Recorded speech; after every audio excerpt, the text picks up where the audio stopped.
Sur cet autre site, chacun peut choisir sa célébrité en fonction de ses fantasmes. Des actrices, des chanteuses par milliers. Parmi ces dizaines de chaînes, une, appelée la deepfakerie, a attiré notre attention. Celui qui se fait appeler le facteur diffuse des dizaines de deepfakes porno, de streameuses, de créatrices de contenu, parmi les plus populaires en France sur les réseaux sociaux.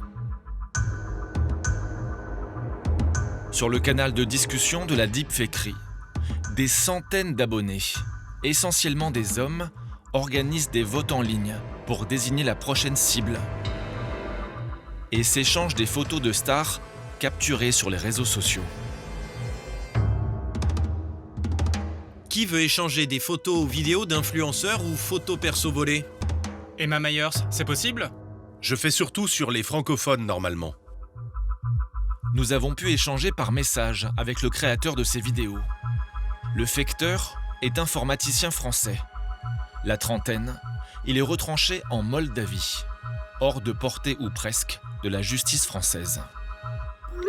Pourquoi vous diffusez des deepfakes? J'aime bien faire ces vidéos. Ça crée une sorte de communauté autour de mon contenu. Je fais des vidéos quand je m'ennuie, en général, une fois par semaine. Est-ce que vous en tirez des revenus? Oui, pour avoir un ordre de grandeur, on est autour de quelques centaines d'euros par mois.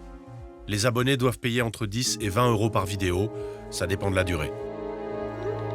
Est-ce que vous êtes conscient qu'aucune des femmes ciblées n'a donné son consentement?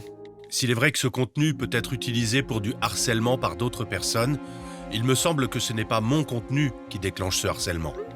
Je ne participe ni n'approuve aucune forme de harcèlement. Et le but de ces vidéos n'est pas de porter atteinte à l'image. Je n'ai d'ailleurs jamais reçu de signalement ou de message de personnes concernées. En France, diffuser ces deepfakes à caractère sexuel est illégal et peut être puni jusqu'à 3 ans de prison et 75 000 euros d'amende. Pourtant, rares sont les célébrités touchées par ce fléau qui portent plainte ou qui prennent la parole.